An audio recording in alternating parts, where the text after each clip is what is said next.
अगर तुमने ये वीडियो देख ली ना तो तुम्हें जितने भी सॉल्यूशंस के पीवाईक्यू है, जितना भी सॉल्यूशन का कॉन्सेप्ट है, वो सारा क्लियर हो जाएगा। इस वीडियो में सारे इंपॉर्टेंट न्यूमेरिकल्स हैं पीवाईक्यू ऑफ मेंस, जो कि नीट में भी पूछे जाते हैं। ठीक है, देखो क्वेश्चन तुम्हारी स्क्रीन पे आ गया है। ठीक है, एक बार मैं इसको रीड आउट कर देती हूँ और फिर तुम्हें बताऊंगी कि इस क्वेश्चन में से हमें क्या क्या चीजें हैं, कैसे पकड़नी है और कौन सा फॉर्मूला अप्लाई होगा वो कैसे पकड़ना है। तो क्वेश्चन है, तुम भी रीड करना साथ साथ। A solution is made by mixing 1 mole of volatile liquid A with 3 moles of volatile liquid B. ठीक है, एक सॉल्यूशन है जो कैसे बनाया है, ए प्लस बी को मिक्स करा है। ए के कितने मोल है, 1 मोल है, और बी के कितने मोल है, 3 मोल है। ठीक है, और दोनों क्या है, वॉलेटाइल। अभी तक हमने फर्स्ट लाइन से ये चीज पकड़ ली इस क्वेश्चन की। नेक्स्ट पार्ट में कह रहे था vapour pressure of pure A is 200 mmHg and that of solution is 500 mmHg। ए का जो प्योर पी नॉट यानी कि जो दे रखा है वो है 200 mmHg, और इनका जो मिक्सचर है पी ए प्लस पीबी वो दे रखा है 500 mmHg। पीबी की बात नहीं की है, स्टेटमेंट इस तरह से है कि and that of solution is 500 mmHg। The vapour pressure of pure B निकालना है और दोनों में से बताना है कि लीस्ट वॉलेटाइल कौन सा है, यानी कि कौन सा सॉल्यूशन जिसके वेपर्स लेट बनेंगे। ठीक है, तो अब तुम्हारे पास सबसे पहले तुम्हें क्या पता होना चाहिए, इसमें फॉर्मूला कौन सा लगाना है। अब तुम कंफ्यूज रहोगे, अरे हेनरीज लगाना है, रॉल्स लगाना है, क्या लगाना है। हेनरीज लॉ और रॉल्स लॉ में सबसे बड़ा फर्क क्या है। हेनरीज लॉ लगता है जब गैस डिसॉल्व होती है लिक्विड में। ठीक है, जब गैस किस में डिसॉल्व होती है, लिक्विड में। रॉल्स लॉ लगता है जब दोनों क्या हो, या तो लिक्विड हो या दोनों क्या हो, गैसेस हो, और दोनों क्या हो, वॉलेटाइल हो। जहां दो कंपोनेंट्स के मिक्सचर की बात कर दी, जहां सॉल्युबिलिटी की बात नहीं कर रहे हैं, हेनरीज लॉ लगता है सॉल्युबिलिटी के ऊपर और रॉल्स लॉ लगता है मिक्सचर के ऊपर। तो क्वेश्चन से हमें समझ में आ रहा है कि दो हमने लिक्विड्स लिए हैं, वॉलेटाइल लिक्विड्स लिए हैं। दो हमने क्या लिए, वॉलेटाइल लिक्विड्स लिए हैं जो कि हम मिक्स कर रहे हैं। ठीक है, मिक्सचर ले रहे हैं हम। हेनरीज लॉ कब लगेगा, जब हम गैस को सॉल्युबलाइज करवाएंगे लिक्विड में, और यहाँ पे जो प्रेशर लेंगे वो सिर्फ गैस का लेते हैं। फिर जरूरी नहीं है कि वो जो लिक्विड हो वॉलेटाइल हो या ना हो, उससे कोई फर्क नहीं पड़ता हमारा, बस ये गैस जो है वो वॉलेटाइल होती है ऑब्वियसली। ठीक है, तो यहाँ से हमें समझ में आ गया कि जो हमारा फॉर्मूला लगेगा यहाँ पे वो कौन सा लगेगा, रॉल्स लॉ का लगेगा। रॉल्स लॉ का हमें फॉर्मूला पता है कि P total is equals to होता है P naught A X A plus P naught B X B. ठीक है, सबसे बेसिक फॉर्मूला है कि जो टोटल प्रेशर होगा वो pure partial pressure of A into में इसका mole fraction plus pure partial of B into में इसका मोल फ्रैक्शन। ठीक है, पी टोटल हमें दिया हुआ है 500, पी एक्स ए दिया हुआ है 200, एक्स ए का मोल फ्रैक्शन। अब मोल फ्रैक्शन ऑफ ए कैसे आ जाएंगे, मोल्स ऑफ ए 1 मोल दे रखा है प्लस मोल्स ऑफ बी के 3 मोल प्लस मोल्स ऑफ ए 1 मोल। ठीक है, प्लस में पीबी नॉट हमें निकालना है अपॉन में एक्सबी क्या हो जाएगा, मोल्स ऑफ बी अपॉन में मोल्स ऑफ बी प्लस में moles of A, mole fraction. ठीक है, बस सिंपल हो गया। 500 यहाँ पे आ जाएगा 4, तो 450 प्लस में पीबी नॉट यहाँ पे आ जाएगा 3/4। इसको सॉल्व कर लेंगे, ये हो जाएगा 450 इंटू में 4 अपॉन में 3 is equals to PB naught. So 315 and 4 into 150 is equals to 600। हमारा क्या आ गया, पीबी नॉट। अब हमारे पास प्योर पीबी का प्रेशर आ गया 600, पीबी नॉट जो है वो है 600, और पीबी ए नॉट जो है वो कितना हमें दे रखा है, प्योर 200 mmHg। ठीक है, दोनों mmHg में। अब क्वेश्चन में पूछा है which of the following component of is least volatile. तो एक तो हमने आंसर निकाल दिया ये। अब इन दोनों में से लीस्ट वॉलेटाइल कौन सा होगा, लीस्ट वॉलेटाइल वो होगा जिसका प्रेशर क्या होगा, पार्शियल प्रेशर बहुत ज्यादा होगा।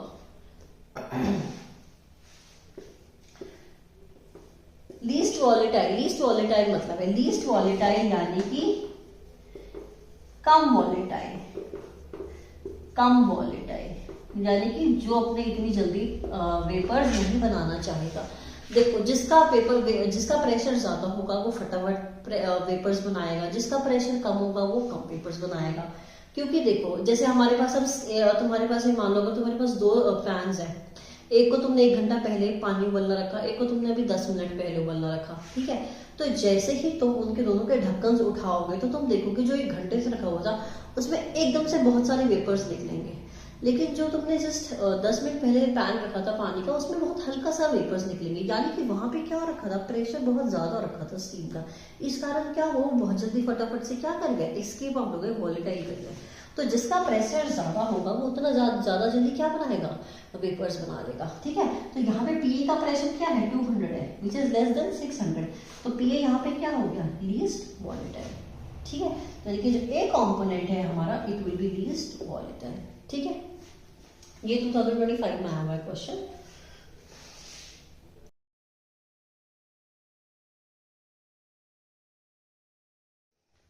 नेक्स्ट क्वेश्चन बोल रहा है द सॉल्युबिलिटी ऑफ N2, तो हमने स्क्रीन पे देख लेना, the solubility of N2 in water at 300 kelvin and 500 torr partial pressure is 0.01 gram per litre.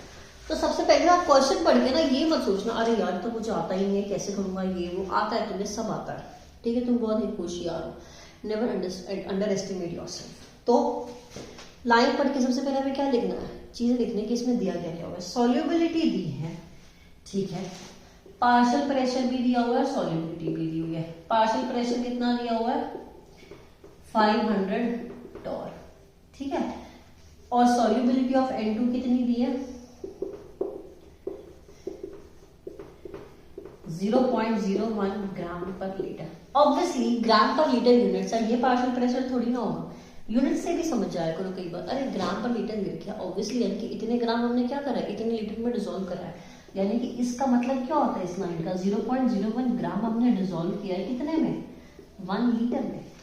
तो ऑब्वियसली ये क्या हो गई, सॉल्युबिलिटी हो गई ना, ठीक है। तो कई बार ऐसे क्वेश्चन को डरने के बजाय उसका एक सॉल्यूशन निकाल के देखा करो। तो ये सॉल्युबिलिटी आ गई हमारे पास, ठीक है। Solubility of N2 in water eight इतने टेम्परेचर भी दिया हुआ है और एट इतने पार्शियल प्रेशर इज दिस, ठीक है। तो हमको निकालनी है ये इसी की सॉल्युबिलिटी, इसी N2 की हमें सॉल्युबिलिटी निकालनी है जब हमारे पास अगर इसका पार्शियल प्रेशर है 750 टॉर। अब देखो कितना इजी क्वेश्चन है, ये 2016 में आया हुआ है। मैंने ये इसलिए उठाया क्योंकि मैं तुम्हें अब यहाँ से हेनरीज लॉ का कॉन्सेप्ट क्लियर कर दूंगी। देखो जब भी क्वेश्चन में आ जाए सॉल्युबिलिटी वर्ड तो कहीं ना कहीं वहां पे लगेगा हेनरीज लॉ। अब तुम कहोगे अरे मैम ये कैसे पता चलेगा इसमें हेनरीज लॉ लगेगा, इसमें तो हेनरीज कांस्टेंट दिया ही नहीं हुआ। हेनरीज कांस्टेंट की जरूरत है ही नहीं इस क्वेश्चन में, इसलिए यहाँ नहीं दिया हुआ है, ठीक है। सॉल्युबिलिटी वर्ड दे दिया है, तो सॉल्युबिलिटी जो टर्म था वो हेनरी ने यूज करा था क्योंकि वो नाइट्रोजन के भी जो पानी के जो ऑक्सीजन के जो सिलेंडर थे उनमें कहीं ना कहीं क्या डाला था, नाइट्रोजन डाला था। नाइट्रोजन क्यों डाला था, क्योंकि वो हमारी बॉडी में क्या हो रहा था, डिसॉल्व हो रहा था, ठीक है। तो जो सॉल्युबिलिटी वर्ड यूज किया गया है जिसने अपने लॉ में वो हेनरी है, हेनरी ने यही वर्ड यूज करा है that the solubility of any gas is equal to its is proportional to its partial pressure. तो उस स्टेटमेंट को याद करके हमें समझ जाना चाहिए कि हाँ ये इसमें फॉर्मूला लगेगा हेनरीज लॉ का। दूसरा कैसे पता लगाना है कि हेनरीज लॉ का है, देखो गैस दी हुई है, नाइट्रोजन क्या होती है, गैस होती है। अब ये तो हमें पता है, जरूरी नहीं है वो गैस वर्ड यूज करेगा N2 गैस, नो, वो N2 भी बोल सकता है सीधा। जैसे यहाँ पे इसने सिर्फ N2 बोल दिया है तो तुम समझ जाओ कि हाँ N2 तो गैस होती है, सॉलिड थोड़ा ना होता है जो तुम्हें दिखता है पड़ा हुआ, गैस होती है। तो गैस क्या होती है, सॉल्यूबल इन लिक्विड। कौन से लिक्विड में दे रखी है, वो वाटर में दे रखी है, यानी कि गैस किसमें दे रखी है, लिक्विड में दे रखी है। तो जब गैस हमारा डिसॉल्व कर रखी हो लिक्विड में, गैस की सॉल्युबिलिटी दे रखी हो लिक्विड में, गैस और लिक्विड का रिलेशन दे रखा है आपस में, तो यहाँ पे हमारा फिर कौन सा फॉर्मूला यूज होता है, हेनरीज लॉ। तो दो तरीके पता चल गए, जैसे तुम क्वेश्चन को पकड़ सकते हो कि हाँ इसमें हेनरीज लॉ आएगा या रॉल्स लॉ आएगा, ठीक है।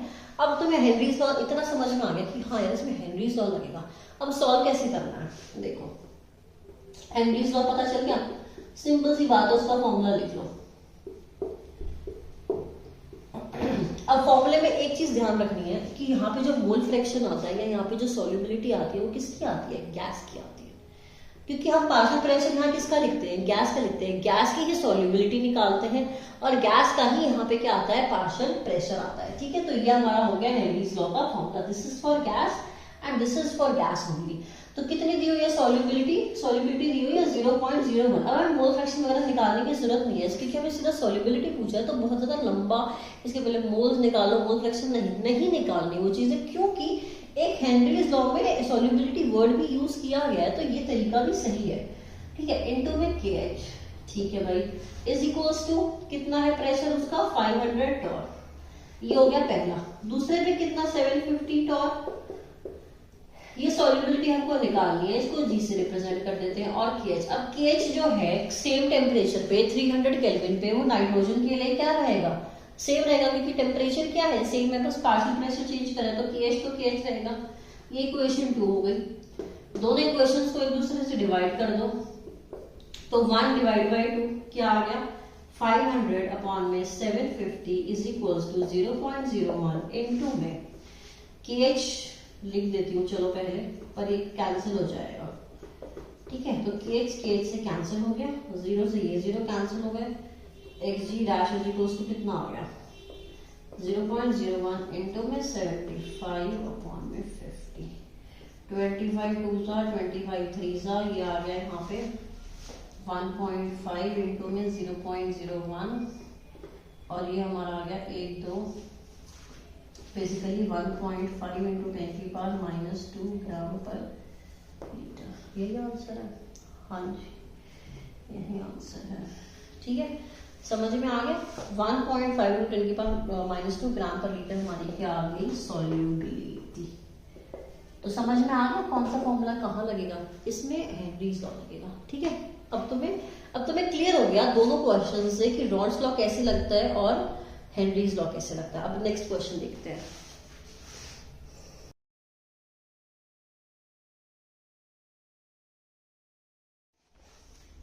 अब जो नेक्स्ट क्वेश्चन है ना, ये हमें पीपीएम पे लिस्ट दिया हुआ है, तो इसकी मैंने एक वीडियो भी बनाई हुई है पीपीएम की, वो वीडियो भी देख लेना, थोड़ा और तुम्हारे कॉन्सेप्ट क्लियर हो जाएंगे। ये क्वेश्चन भी देखते हैं क्योंकि लास्ट ईयर ही आया है अप्रैल में। Fortification of food with iron is done using FeSO4.7H2O। ठीक है, जो हमारे खाने में जो हम आयरन कंज्यूम करते हैं वो हम कहाँ से लेते हैं, जो हम सप्लीमेंट्स लेते हैं वो फेरस सल्फेट और 7H2 होता है। ठीक है, the mass in grams of FeSO4.7H2O required to achieve 125 ppm of iron in 150 kg of wheat is. बस अब बड़ा ना अटपटा सा क्वेश्चन है। क्या कहा है उसने कि अगर हमें 12 ppm वेट चाहिए, किसका, आयरन का, किसमें 150 kg व्हीट में, तो इसमें कितना FeSO4.7H2O होना चाहिए। बहुत ही अजीब सा क्वेश्चन है, सॉल्व करके देखते हैं। चलो कैसे करेंगे, देखो सबसे पहले तो FeSO4 का मॉलिक्यूलर वेट निकाल लो फटाफट।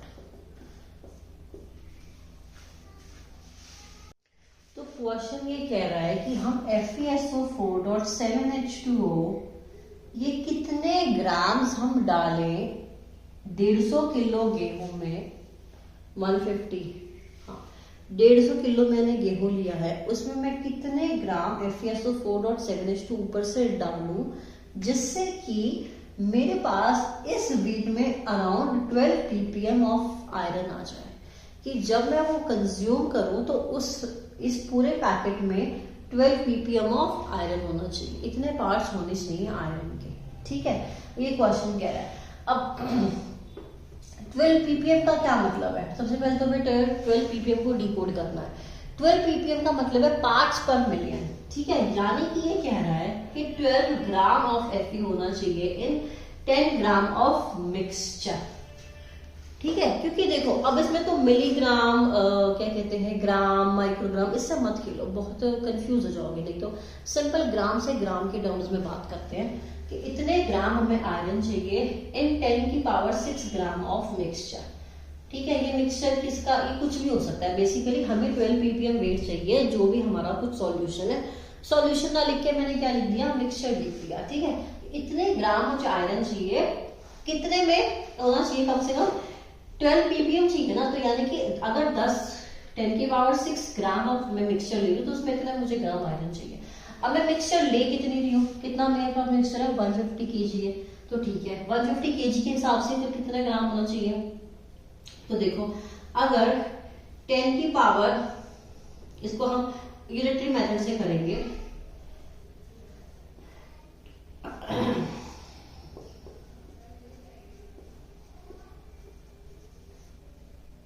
अगर 10 की पावर 6 ग्राम में 12 ग्राम आयरन प्रेजेंट है तो 150 ग्राम में कितना प्रेजेंट हो जाएगा, 12 अपॉन में 10 की पावर 6 इंटू में 150। अब ये केजी है ना, तो इसको तुम केजी में करने के लिए इंटू 10 की पावर +3 कर लो, ताकि हम लोग इसको फिर रिलेट कर सके, क्योंकि केजी को हमें किस में करना पड़ेगा, ग्राम में करना पड़ेगा, ठीक है। तो यानी कि अगर 10 की पावर 6 ग्राम में 12 ग्राम आयरन है तो 150 किलो में कितना होना चाहिए, इस रेशो के हिसाब से, अगर हमें उसी हिसाब से चाहिए, 12 के हिसाब से चाहिए, तो 12/10 की पावर 6 इंटू में 150 इंटू में 10 की पावर 3, ठीक है। तो ये आ गया 180 और यहाँ आ गया 10 की पावर इंटू में 10 की पावर, यहाँ पे +3 है तो +3 से तो +3 कट गया, ठीक है। तो ये कट गया यहाँ से, अब ये सिर्फ 3 रह गया, तो 3 से 1 0 ये वाला भी कट गया इसका, ठीक है। यहाँ 2 रह गया, 15 2 180 होता है, ये भी कट गया, ठीक है। तो ये आ गया 1.8 ग्राम। यानी कि हमें कम से कम हमें क्या करना है, हमें इसमें कम से कम 1.8 ग्राम हमें डालना है 150 kg वेट में, ताकि हमारे पास 5/मिलियन के हिसाब से 12 ppm आ जाए उसका, ठीक है। तो कितना आयरन आ गया, हमें इतना क्या डालना है, इतना हमें Fe डालना है।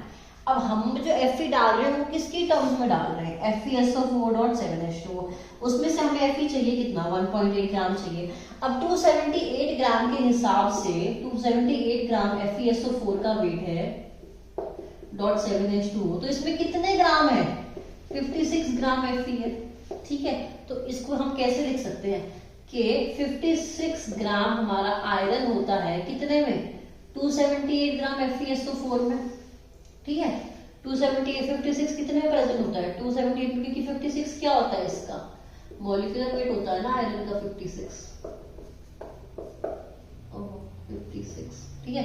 तो 56 ग्राम हमारा कितने में प्रेजेंट होता है, 278 में, तो 1.8 ग्राम कितने में प्रेजेंट हो जाएगा, बस यूनिटरी मेथड से निकाल लो। देखो क्वेश्चन इजी था, बस थोड़ा सा घुमा रखा था, निकाल लो। ये कितना आ जाएगा, 288 था और यहाँ पे 0.9, ठीक है।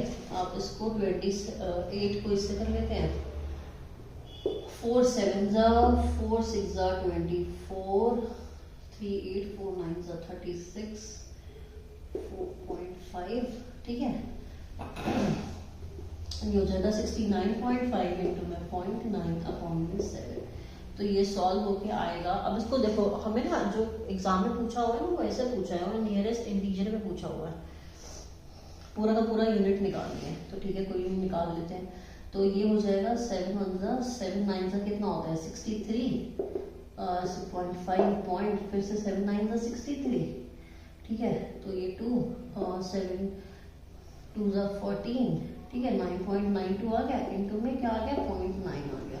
तो 9.92 इंटू में 9 कर लो, 9 2 18, 9 9 81, 82, एरिया 9 9 81 प्लस 8 89,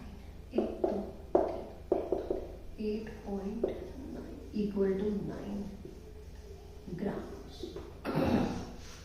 यानी कि हमें क्या करना पड़ेगा, हमें कम से कम 9 ग्राम हमें FeSO4 लेना पड़ेगा, जिससे कि हमारा 150 kg में अराउंड 12 ppm क्या आ जाए, आयरन की अमाउंट आ जाए, ठीक है।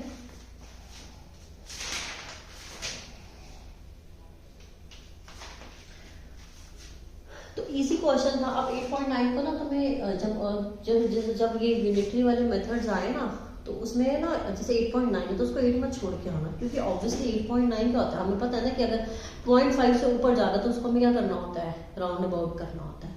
तो इसको राउंड अबाउट जरूर करके आना, कि 8.8 आंसर लिखा और तुम्हारा फिर न्यूमेरिकल गलत हो जाए। ठीक है, बहुत इंपॉर्टेंट क्वेश्चन है ये।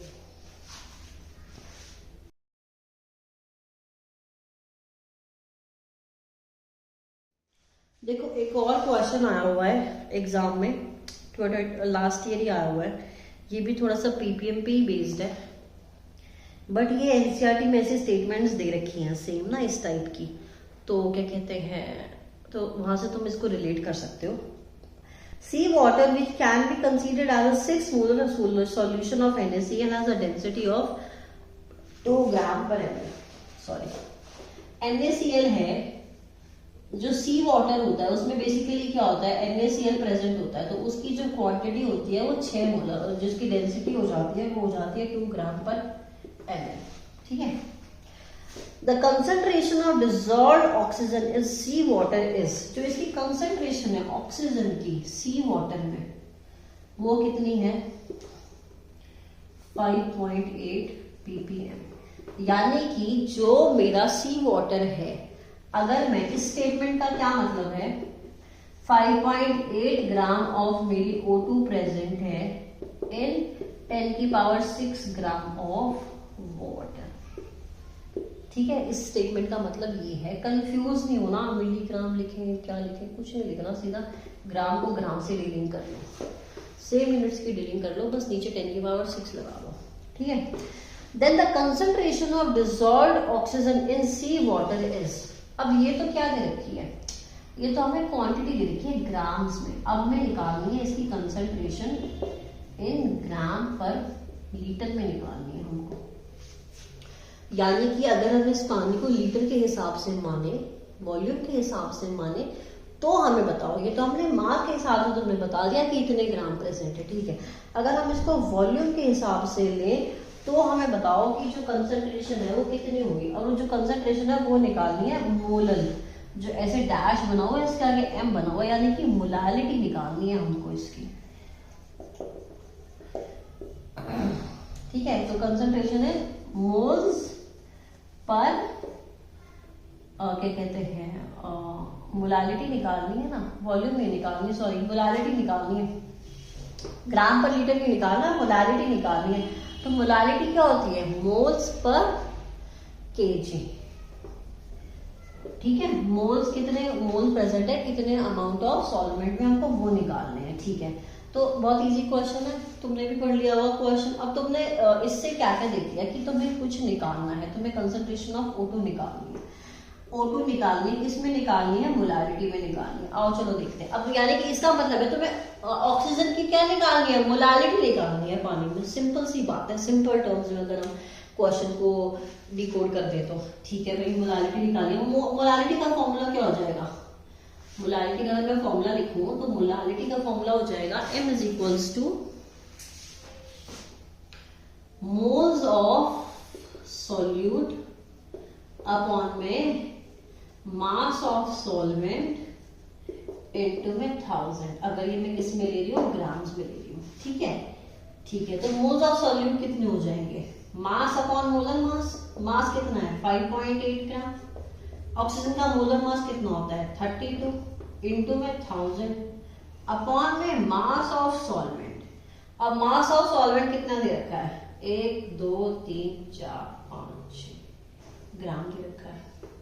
ठीक है, अब तुम क्या कहोगे कि मैम यहाँ पे तो हमें यहाँ पे NaCl की हमें मोलारिटी दे रखी है 6 मोलारिटी, यानी कि NaCl की जो हमें मोल्स दे रखे हैं वो दे रखे हैं 6 moles in 1000 ml of water.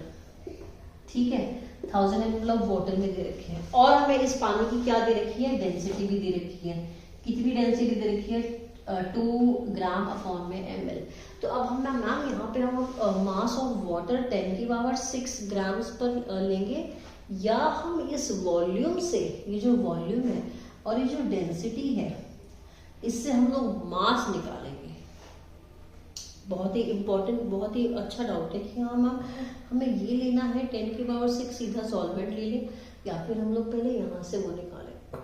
अब देखो, तुम्हें यहाँ डेंसिटी वाला खेल खेलने की जरूरत नहीं है। क्यों? क्योंकि तुम्हें ऑलरेडी जो सॉल्यूशन है यहाँ पे जो ये हमारा होता है 10 की पावर 6, वो हमारा क्या होता है?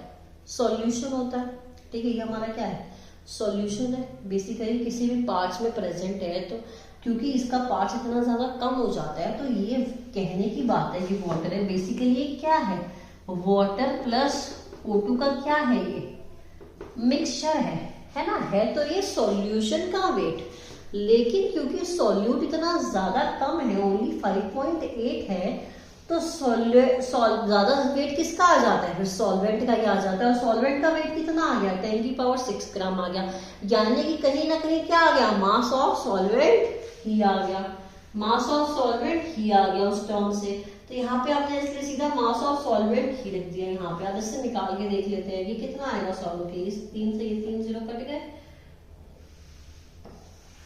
10 की पावर 3 तो एज इट इज आ जाएगा। 10 की पावर 3 तो उन्होंने खुद भी ऑप्शन में वैसे ही रखा हुआ है। 10 की पावर -4 रखा हुआ है, बहुत अच्छी बात है। 10 की पावर -4 रखा हुआ है ना, तो ठीक है, पॉइंट ये भी हटा दो। तो बस हमें क्या करना है? 58 को 32 से डिवाइड करना है। तो जो भी आंसर आएगा वो लिख देंगे। तो 2 16 2 29 एंड ये हो जाएगा 4 4 16 4 7 28.1 4 2 8। ठीक है, और ये हो जाएगा 4 1 4 3.1.8। तो नियर अबाउट क्या आ गया? 2 आंसर आ गया। क्वेश्चन में देखो बोला हुआ है नियरेस्ट टू द इंटीजर, तो 1.8 है ना, तो इसका नियरेस्ट इंटीजर क्या होगा? 1 तो होगा नहीं, क्या हो जाएगा? 2 हो जाएगा।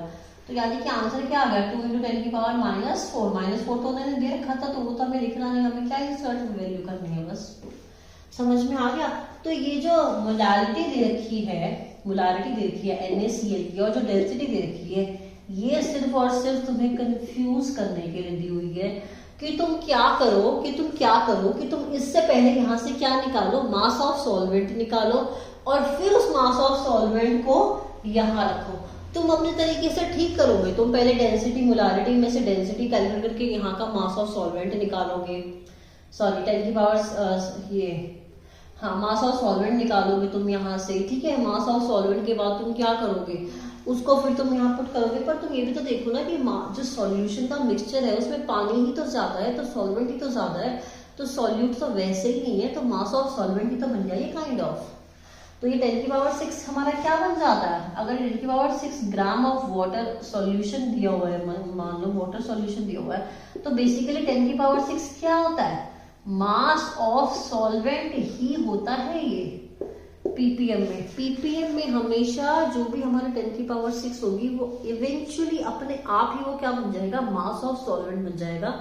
इस टिप को याद रख लेना कि पीपीएम में जो भी हमारी 10 की पावर 6 नीचे आएगा वो इवेंचुअली अपने आप, जब भी कभी उसकी क्या निकालनी हो, मोलारिटी निकालनी हो, तो हमेशा वो क्या बन जाएगा? अपने आप मास ऑफ सॉल्वेंट बन जाएगा इन ग्राम्स में। अगर हमने ऊपर वाला भी क्या लिया है, ये वाली जो वैल्यू ऊपर वाली, ये भी किस में ली है? ग्राम्स में ली है। ठीक है, ये ट्रिक याद रखना।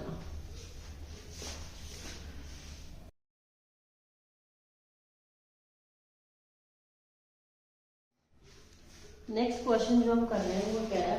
अब ये वाला क्वेश्चन भी बहुत ज्यादा आता है एग्जाम्स में, नीट में भी आता है, मेंस में भी आता है, कि मोलारिटी दी होती है, मोलारिटी निकालनी होती है।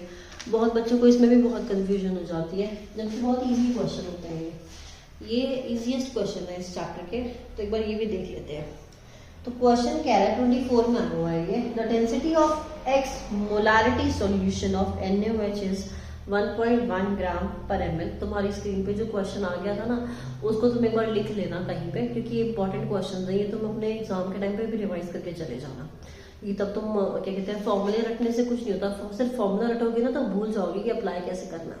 तो जो भी नोट्स बनाओगे ना, उसमें क्वेश्चन और आंसर जरूर होने चाहिए, ताकि तुम्हें पता चले कि हाँ ये फॉर्मूला इस तरह से अप्लाई होता है। फॉर्मूला रटा हुआ होना और उसको अप्लाई करने में बहुत फर्क है। ठीक है, तो क्वेश्चन लिख के पढ़ना। While in molarity the concentration of solution is 3 molar, then X is, यानी कि हमें क्या निकालनी है? मोलारिटी निकालनी है, डेंसिटी निकालनी है। सॉरी मोलारिटी निकालनी है, ठीक है। तो क्या कह रहा है, जो डेंसिटी है सॉल्यूशन की वो कितनी दे रखी है, 1.12 ग्राम पर ml, ठीक है। डेंसिटी कितनी दे रखी है, हम लोगों को मोलारिटी कितनी दे रखी है, स्मॉल m कितना दे रखा है, उस सॉल्यूशन का 3m दे रखा है, ठीक है। और हम लोग को क्या निकालनी है, कैपिटल M निकालना है, हम लोगों को मोलारिटी निकालनी है, ठीक है। किसकी निकालनी है, NaOH की निकालनी है। इसी का मोलारिटी दी है, इसी की डेंसिटी दी हुई है, इसकी दी हुई है NaOH सॉल्यूशन को, ठीक है। अब ठीक है, कुछ बोला एक्वस वगैरह, कुछ नहीं बोला, चलो ठीक है। देखते हैं अब मोलारिटी का मतलब क्या होता है, 3m दिया हुआ है, 3 स्मॉल m, इसका मतलब क्या होता है, 3 moles of solute in 1000 gram of solvent, ठीक है। सबसे पहले 3m को तो पूरा खोल के लिख लेना एग्जाम में, ताकि तुम्हें पता चले कि हाँ ये दे क्या रखे हैं। हमेशा इसको ओपन करके लिखना इस तरह से, कभी भी गलती नहीं करके आओगे। तो 3 मोल्स ऑफ सॉल्यूट दे रखे हैं 1000 ग्राम ऑफ सॉल्वेंट में, तो यहां से हमें ये सॉल्यूट के मोल्स मिल गए, और 1000 ग्राम ऑफ सॉल्वेंट यानी कि हमको यहाँ पे क्या मिल गया, मास ऑफ सॉल्वेंट मिल गया, ठीक है। मास ऑफ सॉल्यूट मिल गया, 3 मोल्स ऑफ सॉल्यूट दिए हुए हैं, तो मास ऑफ सॉल्यूट भी मिल जाएगा यहाँ से। मास ऑफ सॉल्यूट कितना हो जाएगा, 3 इंटू में NaOH का मोलिकुलर वेट कितना आ गया, 120 ग्राम, तो मास ऑफ सॉल्यूट आ गया 120 ग्राम, ठीक है। और मास ऑफ सॉल्वेंट आ गया 1000 ग्राम। अब देखिए डेंसिटी हमारी होती है मास ऑफ सॉल्यूशन अपॉन में वॉल्यूम ऑफ सॉल्यूशन, ठीक है। मास of solution upon volume of solution, तो डेंसिटी दे कितने रखी है, 1.12 इज इक्वल्स टू मास सब हमें दे रखा है, मास सॉल्वेंट का भी दे रखा है, सॉल्यूट का भी मास दे रखा है, तो मास ऑफ सॉल्यूशन निकाल लोगे। मास ऑफ सॉल्यूशन क्या हो जाएगा, सॉल्यूट का मास प्लस में सॉल्वेंट का मास, यानी कि 1000 प्लस में 120, तो कितना आ गया 1120 ग्राम, ठीक है। 1120 ग्राम आ गया, ये डेंसिटी दे रखी है। यहाँ पे मास ऑफ वो क्या लिख देंगे, सॉल्यूशन 1120, वॉल्यूम ऑफ सॉल्यूशन हम क्या कर लेंगे, निकाल लेंगे। तो यहाँ से कितना आ जाएगा, अगर इसका पॉइंट हटा के नीचे हम 100 कर दें, अब ना इजी वे आउट करना, क्वेश्चन का डिफिकल्ट मत करना। तो यहाँ 112 से यहाँ 112 कट गया, ठीक है। तो वॉल्यूम ऑफ सॉल्यूशन कितना आ गया यहाँ से, V is equals to V for solution is equals to 1000 ही आ गया, ये इससे कट गया, 100 उधर चला गया, कितना आ गया 1000 आ गया, बस ठीक है 1000 आ गया। तो वॉल्यूम ऑफ सॉल्यूशन क्या दे रखा है, 1000। मोलारिटी क्या होती है, अब तुम्हें कैलकुलेशंस करने की जरूरत नहीं, अब तुम सीधा मोलारिटी की टर्म पे आ जाओ। मोलारिटी क्या होती है, moles of solute in 1000 ml of solution, यही होती है। कितने आपको जो भी हमारे मोल्स होते हैं कितने में होते हैं, 1000 ml सॉल्यूशन में होते हैं, और हमारे पास वॉल्यूम भी क्या आ गई, 1000 ही आ गई, ठीक है। वॉल्यूम भी 1000 आ गई, और हमारे मोल्स के सॉल्यूट कितने हैं, 3 मोल्स है। तो यानी कि यहाँ पे जो हमारे मोल्स के सॉल्यूट है वो 3 मोल्स है। इसमें 1000 ml वॉल्यूम कितनी है सॉल्यूशन की, 1000 ml, यानी कि ये तो कंबाइन कर दी, यानी कि 3 मोल्स ऑफ सॉल्यूट है। अगर वॉल्यूम की बात लिखो का सीधा मैं ये 1000 वाली लिख दूं, तो 1000 ml ऑफ सॉल्यूशन, तो ये हमारा सीधा का सीधा पूरा का पूरा टर्म क्या बन गया, मोलारिटी बन गया। तो यानी कि कुछ कैलकुलेशन करने की जरूरत नहीं पड़ी। इसके बाद मोलारिटी निकालने के लिए वॉल्यूम ऑफ सॉल्यूशन इनटू में 1000 दिस दैट कुछ नहीं करना पड़ा, सीधा हमने इसकी डेफिनेशन से ही हमने आंसर निकाल दिया 3। तो यानी कि मोलारिटी भी कितनी हो जाएगी 3, ठीक है। इजी क्वेश्चन है। हमेशा ये ध्यान रखना, इस तरह से जब भी मोलारिटी से मोलारिटी या मोलारिटी से मोलारिटी निकालनी हो तो हमेशा हमें डेंसिटी का यूसेज आता है। तो इस तरह के रिलेशंस याद रखना। किस तरह से पहले हम अपना सॉल्वेंट का मास निकालते हैं, सॉल्यूशन निकालते हैं, फिर वॉल्यूम ऑफ सॉल्यूशन निकालते हैं, फिर हम उसके बाद उसको फॉर्मूले में पुट कर देते हैं। अगर यही क्वेश्चन ऐसे ही क्वेश्चन दिया होता दूसरा जिसमें हमें मोलारिटी दे रखी होती है और डेंसिटी दे रखी है, मोलारिटी निकालनी थी, तो कैसे निकालेंगे ये भी देख लो।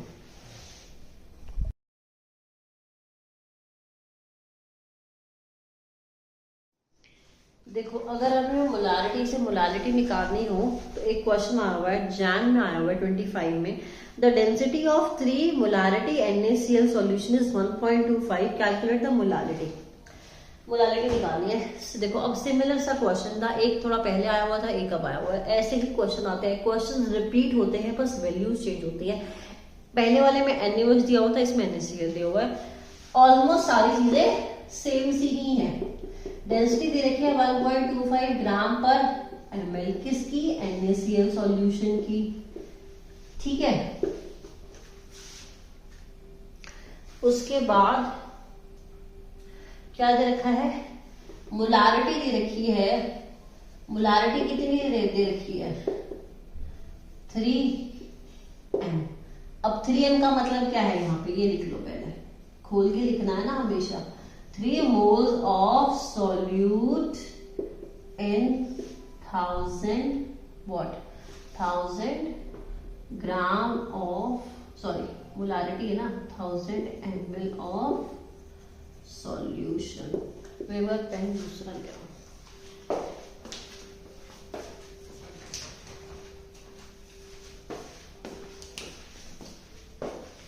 in 1000 ml of solution।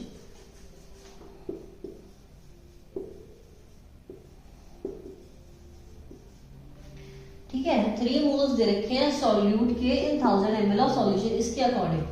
तो ठीक है, यानी कि ये जो 1000 ml है मोलारिटी के फॉर्मूले में, इसका मतलब क्या होता है? Volume of solution. यानी कि हमें वॉल्यूम ऑफ सॉल्यूशन कितने देखिए 1000 ml। अब डेंसिटी का फॉर्मूला लगा देते हैं। Density is equals to mass of solution upon में वॉल्यूम ऑफ सॉल्यूशन। सॉल्यूशन की ही बात होती है, ऊपर भी सॉल्यूशन वर्ड आता है, नीचे भी सॉल्यूशन वर्ड आता है। तो मास ऑफ सॉल्यूशन हमें निकालना पड़ेगा, और वॉल्यूम ऑफ सॉल्यूशन कितनी है? 1000 है, और डेंसिटी दे कितनी रखी है? 1.25। यानी कि मास ऑफ सॉल्यूशन जो बन गया, मास ऑफ सॉल्यूशन बन गया हमारे पास 1250 ग्राम। ठीक है, इसको इससे मल्टीप्लाई कर दिया तो मास ऑफ सॉल्यूशन ये आ गया। अब मास ऑफ सॉल्यूशन दे रखा है, मास ऑफ सॉल्यूट निकाल सकते हैं। मास ऑफ सॉल्यूट क्या हो जाएगा? मोल्स कितने हैं? 3 इंटू में सॉल्यूट का मॉलिक्यूलर वेट कितना हो जाएगा? 23 प्लस में 70, ये होता है 23, ये होता है 35.5, और ये हो जाता है 58.5। तो मास ऑफ सॉल्यूट कितना आ गया? 3 इंटू में 58.5, इसको मल्टीप्लाई करो, 3 5 15, 24 5 2 3 5 15 16 17, ये आ गया 175.5। ये मास ऑफ सॉल्यूट आ गया, ये मास ऑफ सॉल्यूशन है। तो इससे हम क्या निकाल लेंगे? मास ऑफ सॉल्वेंट निकाल लेंगे। मास ऑफ सॉल्वेंट क्या हो जाएगा? सॉल्यूशन, सॉल्यूशन बेसिकली किससे बना होता है? सॉल्यूट प्लस सॉल्वेंट से। तो सॉल्वेंट निकालना है तो सॉल्यूशन के मास में से सॉल्यूट के मास को क्या कर दो? माइनस कर दो। तो 1250 माइनस 175.5, ये हमारा सॉल्व हो के आएगा 0.5 एज इट इज। 14 पे से 5 गए 9, और क्या कहते हैं यहाँ फिर हो गया 11, 11 में से 7 गए 4, और फिर एक बार देख लेते हैं, माइनस सही कर रहे हैं ना, 175.5, अच्छा ये यहाँ पे ऐसे आएगा। ठीक है, तो 9 में से 5 गए 4, यहाँ 4 आएगा,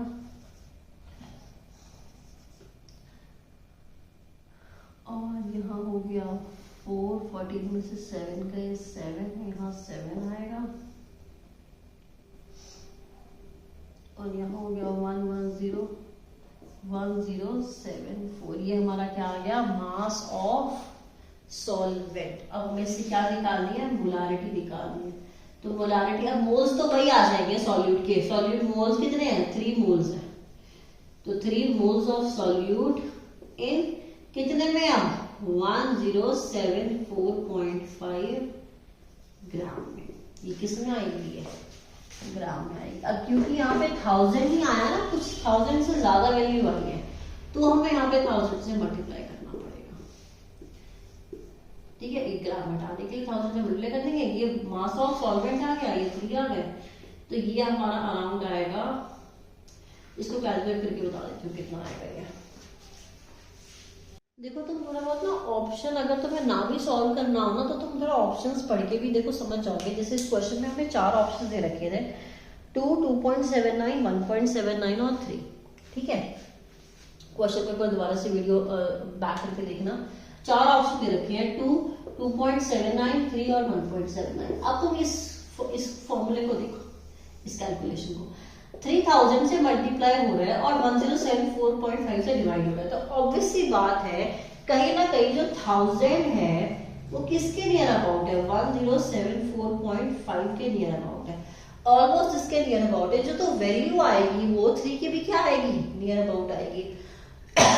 तो अगर इस ऑप्शन, और 3 से 3 नहीं आ सकती, 3 तो तब आती जब ये इससे पूरा कट जाता, तो ये ऑप्शन तो पहले ही कट गया। ठीक है, अगला ऑप्शन क्या है, 1.79, क्योंकि 1000 नियर अबाउट है 107.5 के, तो ये भी नहीं आ सकती। ठीक है, अब 2 कब आती, 2 कब तब आती जब इसकी वैल्यू थोड़ी और ज्यादा होती, तभी तो ये 3 से 2 रह जाता, पर ये बहुत ज्यादा दिया। देखो तो इसने 100 भी पार नहीं करा, 75 पे रुक गया, तो 2 भी नहीं आएगी। तो अराउंड आंसर क्या आएगा, 2.79। ऐसे क्वेश्चंस में ना सॉल्व करने के बजाय थोड़ा देखना कि हाँ नियर अबाउट वैल्यू किसकी आ सकती है, और फिर ऑप्शन टिक कर देना, पूरा सॉल्व करने की जरूरत नहीं है।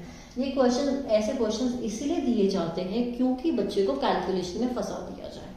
इजी क्वेश्चन है बट कैलकुलेशन में फंसाना चाहते हैं। ठीक है,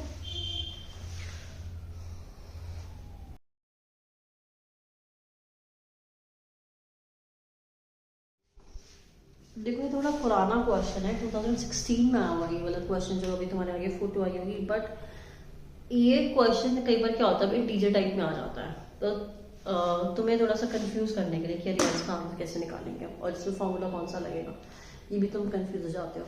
तो एक बार ये वाला क्वेश्चन और देख लेते हैं। क्वेश्चन क्या कह रहा है कि 18 gram glucose is added to 1782.2 gram in water.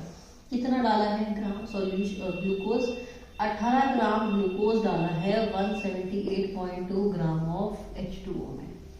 ठीक है, ये कह रहा है क्वेश्चन, पढ़ लेना फर्स्ट लाइन। नेक्स्ट वो क्या कह रहा है कि वेपर प्रेशर इन टॉर निकालो फॉर दिस एक्वस सॉल्यूशन। ये जो हमारा एक्वस सॉल्यूशन बन गया ग्लूकोज प्लस H2O का, इसका हमको क्या निकालना है, वेपर प्रेशर निकालना है। अब कई बार तो क्या होता है तुम लोग को, जैसे अगर उसमें आएगा इंटीजर टाइप में आएगा तो वेपर प्रेशर दिया होगा, क्या पता हल्का सा पेपर टफ बनाने के लिए एडवांस में क्या कहते हैं वेपर प्रेशर ना दे। तो तुम्हें सबसे पहले क्या पता होना चाहिए कि vapour pressure of H2O in torr होता कितना है, 760। ठीक है, 760।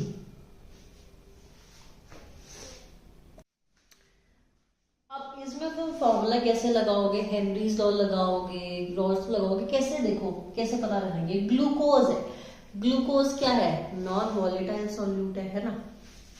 ग्लूकोज क्या है, नॉन वॉलेटाइल सॉल्यूट को किस में मिला दिया, वॉलेटाइल सॉल्वेंट में मिला दिया। तो जब भी हमारा सॉलिड इन लिक्विड प्रेजेंट होता है, सॉलिड इन लिक्विड, तो हम इसमें उस टाइम पे कौन सा लगाते हैं, रॉड्स लॉ लगाते हैं। और रॉड्स लॉ में भी कौन सा लगाते हैं, relative lowering of vapour pressure वाला फॉर्मूला यहाँ पे लगाते हैं।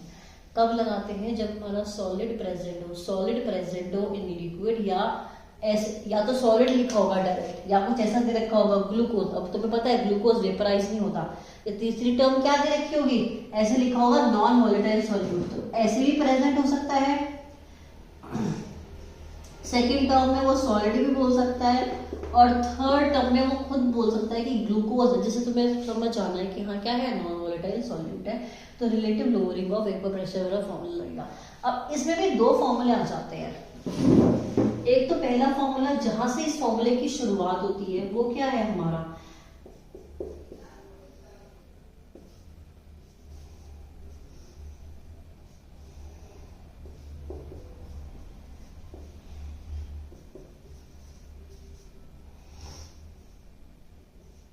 दो फॉर्मूले हैं। पहला जो फॉर्मूला है, और ये है relative lowering of vapour pressure का फॉर्मूला, तो या तो तुम सीधा ये लगा दो, ठीक है, या तुम कैलकुलेशन क्या कहते हैं, अगर इजी रखना चाहते हो तो ये वाला फॉर्मूला भी लगा सकते हो। यहाँ पी नॉट क्या होता है? प्योर का प्रेशर, प्योर का प्रेशर। ये भी पी नॉट क्या है? प्योर का प्रेशर। यहाँ P1 क्या होता है? सॉल्यूशन का प्रेशर, मिक्सचर का प्रेशर। ये P1 क्या है? वही मिक्सचर का प्रेशर। जो भी हमारा वोलेटाइल कंपोनेंट है यहाँ पे वाटर है उसका प्रेशर, ठीक है। यहाँ X2 क्या है? यहाँ पे X2 है मोल फ्रैक्शन ऑफ सॉल्यूट, और यहाँ पे जो X1 है वो है मोल फ्रैक्शन ऑफ सॉल्वेंट। इस चीज का बस ध्यान रखना है। दोनों फॉर्मूले ठीक है, ये भी लगा सकते हो, ये भी लगा सकते हो। इसमें मेरी कैलकुलेशन ज्यादा हो जाएगी, माइनस माइनस करना पड़ेगा। यहाँ पे बस डायरेक्ट तुम्हें अप्लाई करना है, कहीं भी आगे पीछे कुछ नहीं करना। तो ये वाला लगा के देखते हैं, ये तुम खुद लगा के सॉल्व करके देखना, ठीक है। P1 दे रखा है, P1 अब कितना दे रखा है? P1 हमको निकालना है, P1 हमको निकालना है। P नॉट हमारे पास कितना है? हमें पता है टॉर में कितना होता है प्योर पानी का? 760 टॉर, ठीक है। इनटू में मोल फ्रैक्शन ऑफ सॉल्वेंट लेंगे अब यहाँ इस केस में। तो मोल फ्रैक्शन ऑफ सॉल्वेंट क्या हो जाएगा? यानी कि basically moles of solute upon में moles of solute plus moles of mixture. तो मोल्स ऑफ वाटर क्या हो जाएंगे? 178.2 अपॉन में 18। पहले लिख लेती हूँ फिर बता दूंगी तुमको।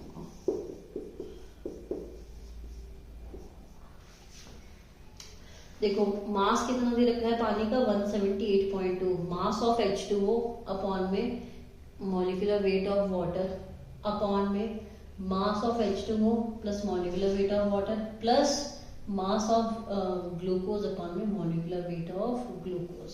तो ये हमारे क्या आ गए? ये ऊपर वाला हमारी टर्म क्या है? मोल्स ऑफ सॉल्वेंट, और नीचे क्या है? Moles of solute plus moles of solvent, ठीक है। दिस प्लस दिस, अब दिस प्लस दिस ये तुम्हें यहाँ भी करना पड़ती है, ये वाली चीज ये तुम्हें यहाँ भी करनी पड़ रही है।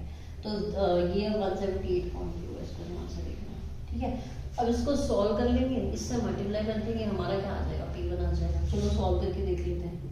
18 को इससे काट दो, कैंसिल कर दो, ठीक है। यहाँ पे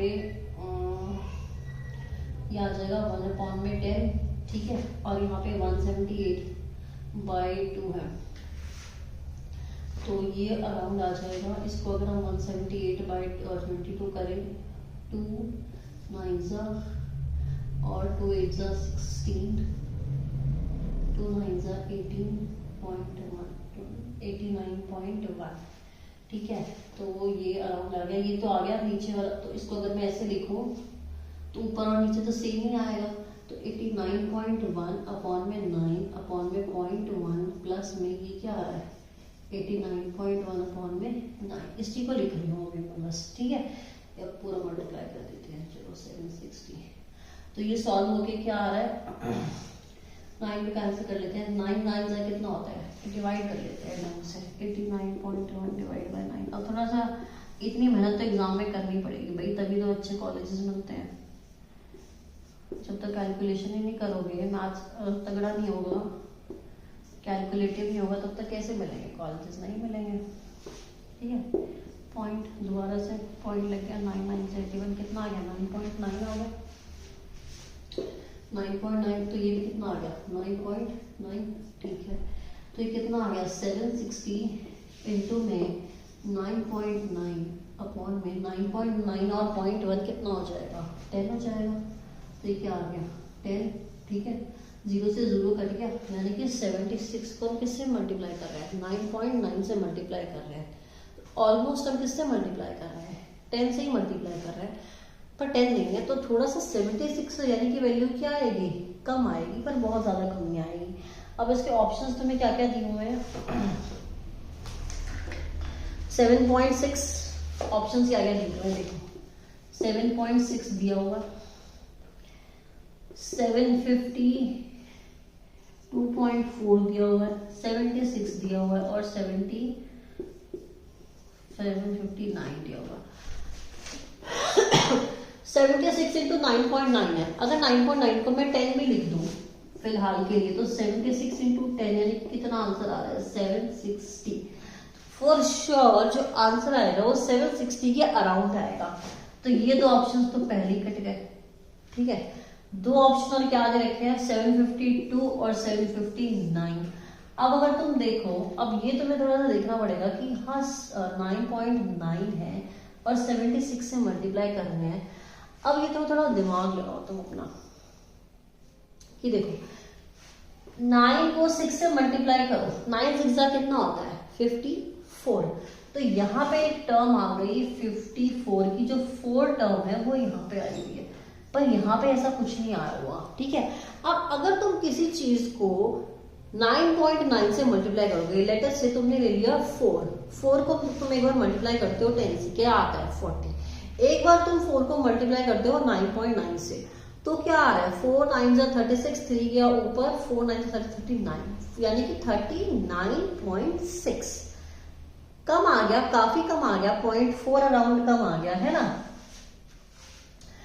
तो या तो तुम इसको डायरेक्ट हाँ तुम इसको वैसे ऐसे भी कर सकते थे। 76 में से तुम क्या कर सकते हो, या पहले वैसे ही देख लो, जैसे तुमने क्या किया मल्टीप्लाई, तो देखो कम आया है। अब ऑलरेडी ये 759 दिया हुआ है, ये बहुत ज्यादा क्लोज वैल्यू दी है, इतना क्लोज नहीं आ सकता।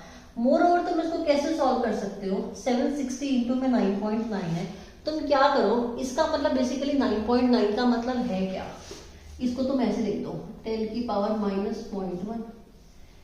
इस 9.9 का मतलब क्या है, 76 इंटू में 10 -0.1, यही है इसका मतलब। दोनों को मल्टीप्लाई कर लो, 760 माइनस 76, यहां से कितना आंसर आ जाएगा, ये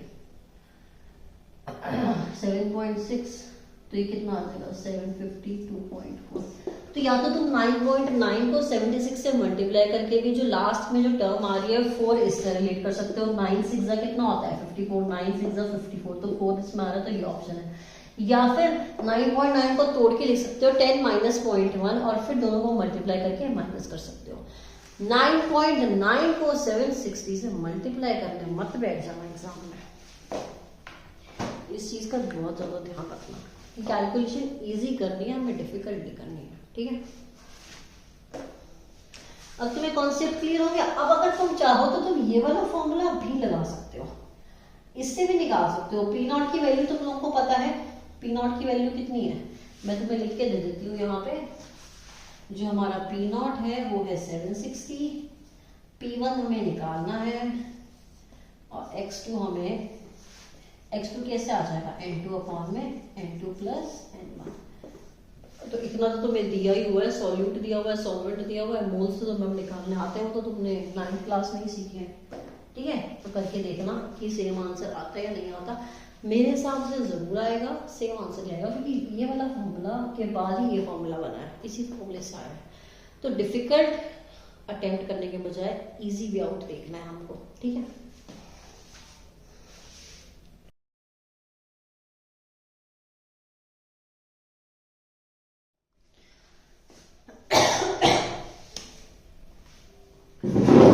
क्वेश्चन बहुत अच्छा है, ठीक है। 24 में हुआ है अप्रैल की शिफ्ट में, तुम्हारी स्क्रीन पे आ गया होगा, एक बार क्वेश्चन लिख लेना। The vapor pressure of pure benzene and methyl benzene at 27 degrees Celsius is given as 80 torr and 24 torr। तो सबसे पहले क्वेश्चन देख के पेपर पे क्या लिखना है, जो जो दिया हुआ है। पी नॉट दिया हुआ है बेंजीन का, और पी नॉट दिया हुआ है मिथाइल बेंजीन का। इसको 1 लिख लो, इसको 2 लिख लो, P1 P1 कितने कितने टॉर दिया हुआ है 80 और 24, ठीक है। इनका प्योर का वेपर प्रेशर दिया हुआ है। The mole fraction of methyl benzene in vapour phase में निकालना है। देखो अब उसने कैसे दिया है question, the mole fraction of methyl benzene in vapour phase, comma डाल दिया। In equilibrium with an equimolar mixture of two liquids, ideal solution at the same temperature। Mole fraction हमें किसका बताना है, mole fraction of methyl benzene. Methyl benzene का हमें mole fraction बताना है कब, जब हमारे पास बेंजीन और मिथाइल बेंजीन दोनों क्या है, एक टर्म इसमें और दे दी इक्विमोलर, इक्विमोलर है, और इनका जो सॉल्यूशन है वो क्या है, इक्विलिब्रियम में है, यानी कि गैस जो है वो लिक्विड के साथ क्या है, इक्विलिब्रियम में है। जब लिक्विड जो है इनका मिक्सचर जो है L1 प्लस L2, इसके जो वेपर्स बनते हैं G1 प्लस G2, उनके साथ क्या है इक्विलिब्रियम में है, तब हमें इस G1 का क्या निकालना है, मोल फ्रैक्शन निकालना है। और L1 और L2 के जो मोल्स हमें दिए हुए हैं, क्या दिए हुए हैं, वो दिए हुए हैं इक्विमोलर। L1 और L2 क्या दिए हुए हैं, इक्विमोलर दिए हुए हैं। तो जब भी इक्विमोलर दिया हो ना, तो हमेशा ऑब्वियसली इक्विमोलर के टर्म्स में जो हमारे पास मोल्स आएंगे ए के या बी की, वो हमेशा क्या आएंगे, हाफ आएंगे। सॉरी, मोल्स नहीं, मोल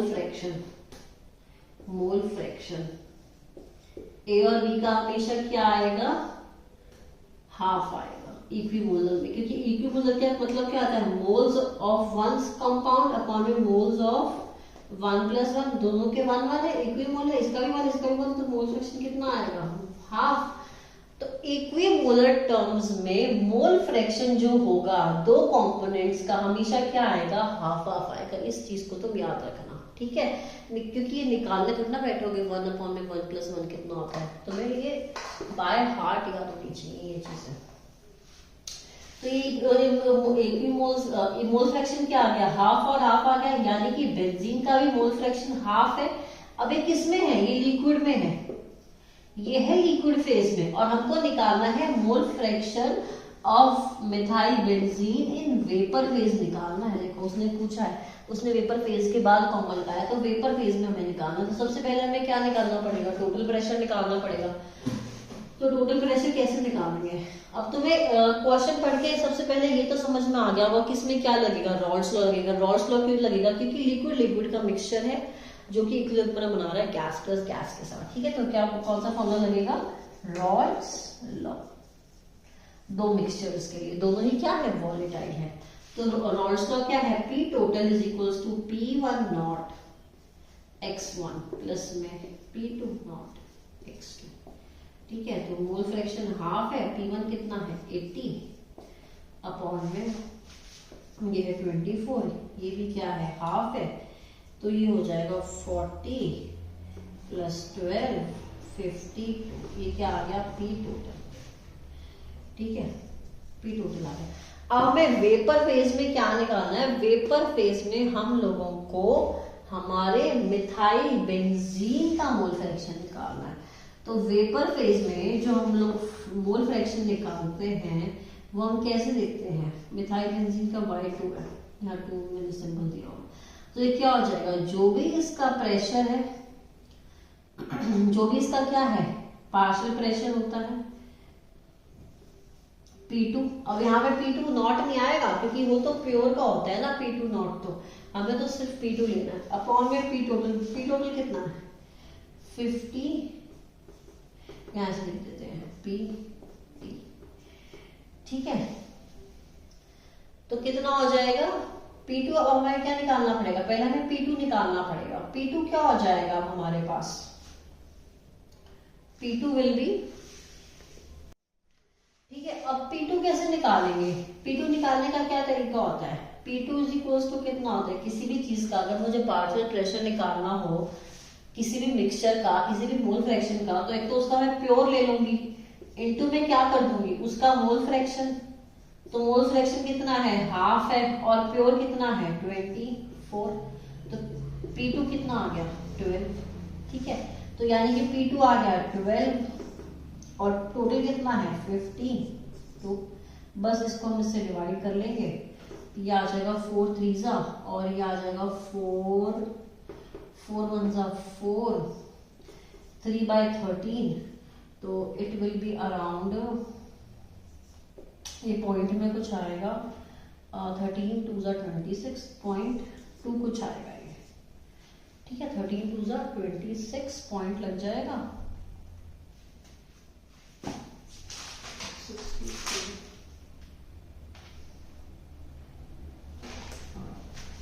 तो ये आ गया 0.23। अब उन्होंने 10 की पावर -2 में पूछा हुआ है, ऑलरेडी उन्होंने लिखा हुआ है 10 की पावर -2, इसको क्या कर दोगे 23 कर दोगे। अब तुम्हें थोड़ा सा ये डिवाइड करके देख लेना 3/13 कितना होता है। ये तो तुम कर सकते हो, 3/13 तो तुम थर्ड फोर्थ से सीखते आ रहे हो, ठीक है। तो तुम्हें समझ आ गया ना कि इस क्वेश्चन में एक तो नॉर्मल रॉल्स लॉ लगाना था हम लोगों को, और हमें इक्विमोलर दे रखे थे। तो इक्विमोलर से तुम ये चीज समझ जाना कि जो मोल फ्रैक्शन होगा वो दोनों का क्या हो जाएगा, हाफ हाफ हो जाएगा। क्वेश्चन में मोल ढूंढने मत बैठ जाना, अरे मोल्स तो दिए नहीं, मोल्स दे रखे हैं, इक्विमोलर बोला हुआ, ठीक है। और मिक्सचर का फॉर्मूला लगा देना, उसके बाद P2 निकाल लेना, और P2 निकाल के वेपर फेज के मोल फ्रैक्शन में पुट कर देना। ये किसका है, ये होता है वेपर फेज में मोल फ्रैक्शन ऑफ कंपोनेंट 2 का क्या था, मिथाइल बेंजीन था, 2 मिथाइल बेंजीन था, ठीक है।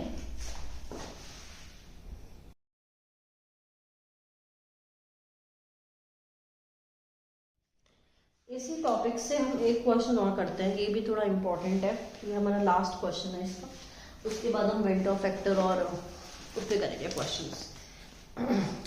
If O2 gas is bubbled through water at 303 kelvin, the number of millimoles of O2 gas that dissolve in 1 litre of water is. तो हमें basically क्या दे रखा है, अब यहाँ पे ना तुम्हें हिंट दी हुई है ऑलरेडी क्वेश्चन में कि हम तुम्हें हेनरीज कांस्टेंट दे दिया, कितना O2 के लिए 46.82, KH कितना दे रखा है 46.82 किलो बार। तो तुम समझ जाओगे हेनरीज लॉ लगाना है, ठीक है। पार्शियल प्रेशर दे दिया इसका, पार्शियल प्रेशर कितना दे दिया 0.920 बार दे दिया पार्शियल प्रेशर, ठीक है। तो फॉर्मूला क्या होता है, partial pressure is equals to KH into में व्हाट, मोल फ्रैक्शन, या तो इसको मोल फ्रैक्शन लिख लो या इसको क्या लिख लो, सॉल्युबिलिटी लिख लो। फिलहाल मैं इसको सॉल्युबिलिटी लिख लेती हूँ, क्योंकि हमें फिर क्या दिया हुआ है, क्योंकि हमें क्या निकालना है, हमें सॉल्युबिलिटी निकालनी है कि अगर ये कि कितने number of millimoles dissolve होंगे। बेसिकली हमें मोल्स निकालने कि कितने number of millimoles 10⁻³ moles dissolve होंगे, ठीक है। तो सॉल्युबिलिटी नहीं, मोल फ्रैक्शन ही लिख देंगे। फिर मोल फ्रैक्शन ऑफ किसका आ जाएगा यहाँ पे, गैस का, क्योंकि पार्शियल प्रेशर ऑफ गैस, इसी का गैस का कांस्टेंट, और इसी का क्या आ जाएगा मोल फ्रैक्शन। पार्शियल प्रेशर दे रखा है 0.92, ठीक है। ये KH दे रखा है 46.82 इनटू में mole fraction of gas. Mole fraction of कैसे आ जाएंगे, मोल्स ऑफ गैस या मोल्स ऑफ O2 अपॉन में मोल्स ऑफ O2 प्लस में मोल्स ऑफ H2O। अब देखो मिलीमोल्स निकालने हैं, सॉल्युबिलिटी बहुत ज्यादा कम है इसकी, तो जो मोल्स ऑफ O2 है वो हम इसके सामने नेग्लेक्ट कर सकते हैं। तो क्योंकि जो O2 के मोल्स हैं वो बहुत ज्यादा कम है H2O के मोल्स से, तो इसके मोल्स हम नीचे वाली टर्म में क्या कर देंगे, नेग्लेक्ट कर देंगे। तो पानी कितना बच गया, पानी बच गया 1 लीटर, 1 लीटर यानी कि 1000 ग्राम्स, ठीक है। डेंसिटी पानी की कितनी होती है 1 होती है, डेंसिटी इसमें कुछ दे भी नहीं रखी, तो हम लोग पानी का मास क्या ले लेंगे 1000 ग्राम, और वाटर का वो क्या हो जाता है, मॉलिक्यूलर वेट कितना होता है 18, तो पानी के मोल्स कितने आ जाएंगे 55.5। तो यहाँ पे ये आ जाएगा, यहाँ पे हम क्या लिख देंगे 55.5, इसको हमने नेग्लेक्ट कर दिया, तो ये आ गया 0.92 अपॉन में 46.82 is equals to moles of O2 upon में 55.5, ठीक है। तो ये यहाँ मल्टीप्लाई कर दो 0.92 इंटू में 55.5 अपॉन में 46.82 इज इक्वल्स टू क्या आ गए, मोल्स ऑफ O2। और यही हमें क्या करना है, निकालना है। हमें क्या निकालने हैं, यही निकालने हैं, नंबर ऑफ मिली मोल्स ही निकालने हैं। अब तुम इस चीज में ध्यान रखना, जब तुम इसको कैलकुलेट करोगे ना तो इसकी वैल्यू आती है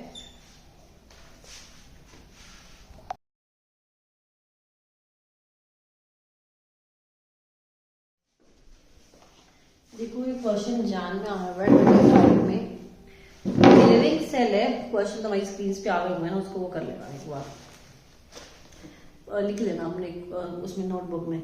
अज्यूम अ लिविंग सेल या स्क्रीनशॉट ले लेना, if with 0.9% wait by wait of glucose aqueous solution. एक सेल है हमारे पास, सेल को तुम्हें हमेशा सर्कल मान के चलना, ठीक है। इसमें जो ग्लूकोज है वो है 0.9% वेट बाय वेट। तो सबसे पहले इसका मतलब समझ लो क्या है। 0.9 ग्राम इन 100 ग्राम ऑफ H2O, इसका मतलब है ये, ठीक है। 0.9 gram of glucose in 100 gram of water. Next वो क्या कह रहा है, अगर हमने इसको एक अलग सॉल्यूशन में रख दिया, जहां पे अब हमने तो एक ऐसे सॉल्यूशन में रखा जहां पे जो ग्लूकोज और वाटर है वो क्या है, उनका जो मोल फ्रैक्शन है वो क्या है, सेम है। यही बोल रहा है ना। This cell is immersed in another solution having equal mole fraction of glucose and water. तो इक्वल मोल फ्रैक्शन कब होगा, मोल फ्रैक्शन इक्वल कब होगा, जब दोनों के मोल्स क्या होंगे, इक्वल होंगे। यानी कि ग्लूकोज और W के क्या मोल्स हैं, इक्वल है। तो दोनों का यानी कि दोनों का मोल फ्रैक्शन इक्वल कब होगा, जब दोनों का मोल फ्रैक्शन क्या होगा, हाफ होगा। क्योंकि दो मोल फ्रैक्शंस का सम क्या होता है, 1 होता है। तो अगर एक आधा है तो दूसरे भी क्या हो जाएगा, आधा हो जाएगा। तो दोनों के मोल फ्रैक्शंस हमें कितने, दोनों के हमारे पास, इसका मतलब मोल्स कितने आ गए,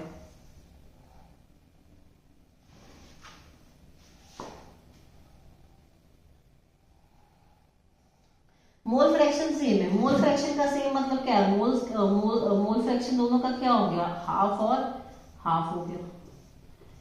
मोल फ्रैक्शन दोनों के क्या हो गए, हाफ हो गए। यानी कि ग्लूकोज का जो मोल फ्रैक्शन है वो भी हाफ है, और जो पानी है उसका भी मोल फ्रैक्शन क्या है, वो भी हाफ है। तो यानी कि दोनों के मोल्स भी क्या आ गए, हाफ और हाफ आ गए।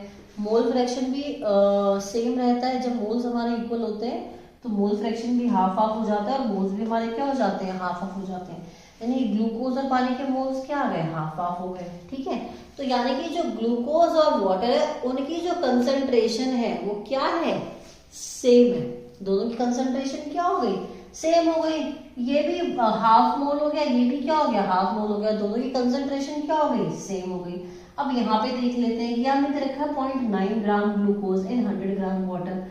तो ग्लूकोज के यहाँ से मोल्स कितने आ गए, अपॉन में 180, और पानी के मोल्स कितने आ गए, पानी कितना है, 100 में से 0.9 माइनस कर लो, 91.1। ये क्या आ गए, मोल्स ऑफ ग्लूकोज, और ये क्या आ गया, मोल्स ऑफ H2O, ठीक है। तो ये तो बहुत ज्यादा कम आ जाएंगे, तुम वैसे ही देख सकते हो। 0.9 को अगर तुम 180 से डिवाइड करोगे तो ये काफी कम वैल्यू आएगी, ठीक है, लो वैल्यू आएगी। यानी कि यहाँ पे जो ग्लूकोज है वो बहुत ज्यादा क्या है, कम है।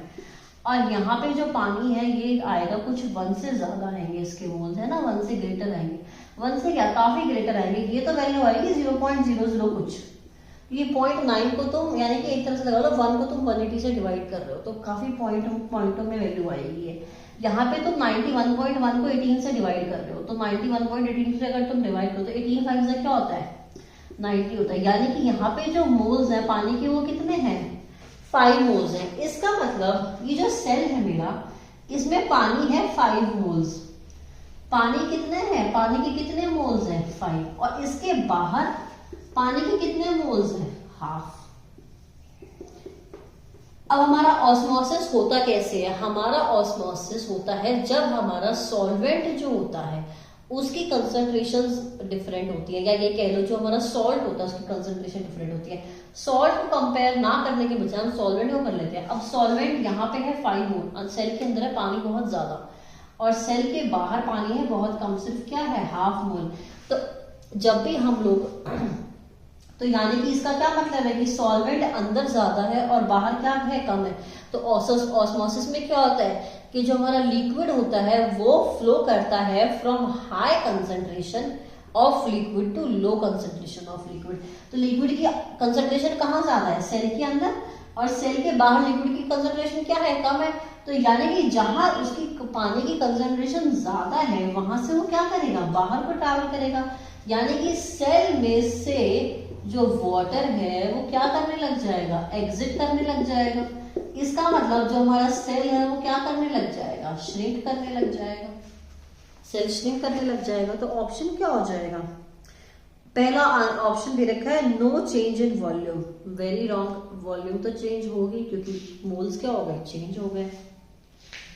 दूसरा क्या है श्रिंक करेगा, shrink since solution is 0.545% weight by weight as a result of association of glucose molecules due to hydrogen bonding. दूसरा कह रहा है shrink since solution is 0.58 by weight percent. और तीसरा कह रहा है स्वेल। अब डी भी गलत है, स्वेल तो नहीं करेगा, सेल श्रिंक करेगा। तो या तो आंसर होगा बी में से या आंसर क्या होगा डी में से। ठीक है, अब वो सॉल्यूशन की कंसंट्रेशन कह रहा है, सॉल्यूशन की कंसंट्रेशन निकालो, उससे से पता चल जाएगा। अब हाफ हाफ मोल्स दे रखे हैं, तो यानी कि H2O की मोल्स सॉल्यूशन में H2O के मोल्स कितने हैं, हाफ, और ग्लूकोज के मोल्स भी कितने हैं, हाफ। ठीक है, हाफ मोल्स दे रखे हैं, इसका मतलब अगर मैं इसका मॉलिक्यूलर वेट ले लूं ग्लूकोज H2O का, तो इसका मॉलिक्यूलर वेट कितना आ जाएगा, इसका आ जाएगा 36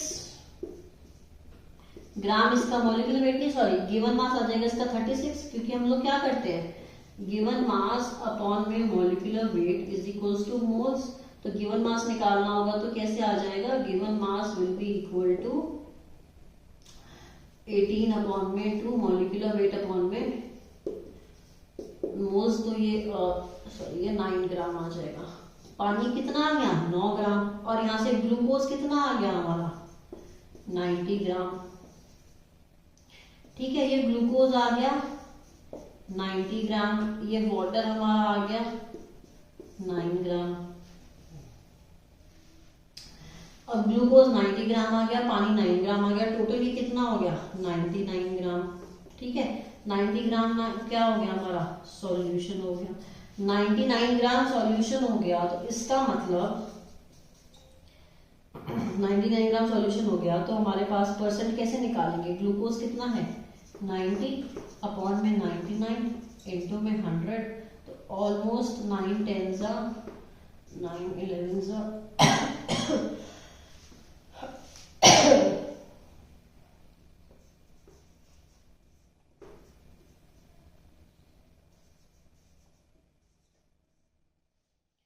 क्या आएगा 99 पॉइंट कुछ आएगा। ठीक है ना, अगर हम 1000 को 11 से डिवाइड करेंगे तो ये आएगा 11 9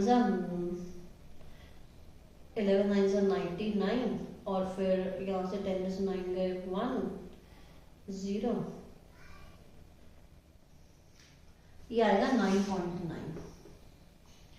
ये आएगा 9.9।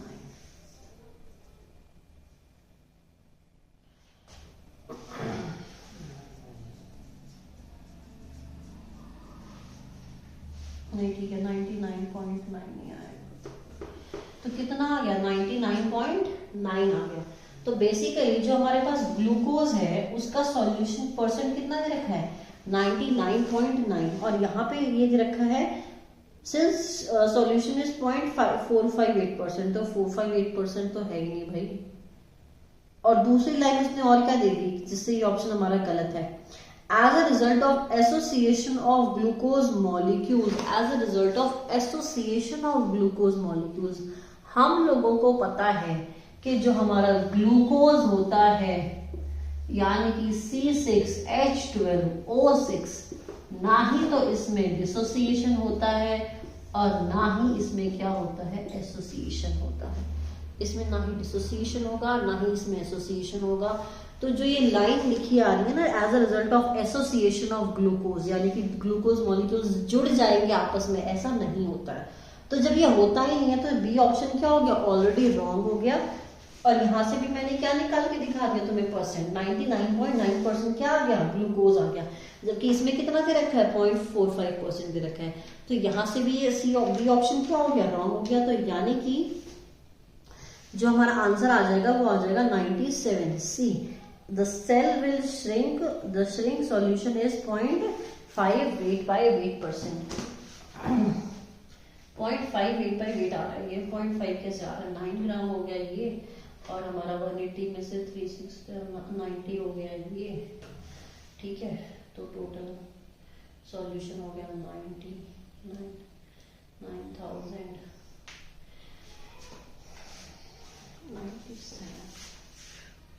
सॉरी क्वेश्चन में ना गड़बड़ है, ये ऑप्शन वैसे तो इसका आएगा श्रिंक ही, आंसर तो श्रिंक आएगा, पर इसमें जो ऑप्शन दिया हुआ है ना 0.58% भी नहीं होगा, इसमें कोई ऑप्शन मैच नहीं हो रहा है, क्योंकि जो हमारा वेट परसेंट आ रहा है वो सॉल्यूशन का वो आ रहा है 99.98%, और इसमें दिया हुआ है पॉइंट, ऑप्शन सी में देखोगे 0.58% 0.5 तो नहीं आ रहा है, हमारा 99.9% आ रहा है, तो ऑप्शन मैच नहीं हो रहा है। बट ओवरऑल जो आंसर होगा वो क्या आएगा, श्रिंक आएगा।